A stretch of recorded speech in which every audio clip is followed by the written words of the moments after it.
responsibly in the global perspective.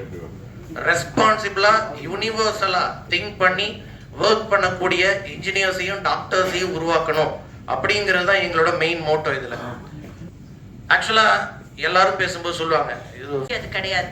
இன்னைக்கு எனக்கு தலை வலிக்குது, நான் மாத்திரை போட்டுக்கிறேன். இன்னைக்கு எனக்கு கொஞ்சம் ஜுரம் மாதிரி இருக்கு, நான் டோலோ போட்டுக்கிறேன். அந்த மாதிரி கிடையாது.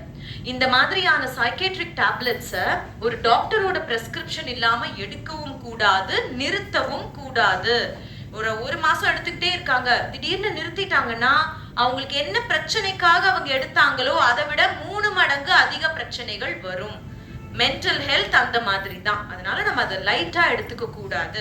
எஸ்பெஷலி குழந்தைகளை பொறுத்தவரை முடிஞ்ச அளவுக்கு கவுன்சிலிங் தெரப்பிலேயே சரி பண்ணக்கூடிய விஷயங்கள் நிறைய இருக்கு. அந்த மாதிரி எத்திக்கல் பிராக்டிஸ்ல இருக்கிற சைக்காலஜிஸ்ட் உங்க ஏரியால இருந்தாங்கன்னா ஐடென்டிஃபை பண்ணுங்க, உங்களோட ஸ்கூல்ஸோட டைப் பண்ணுங்க.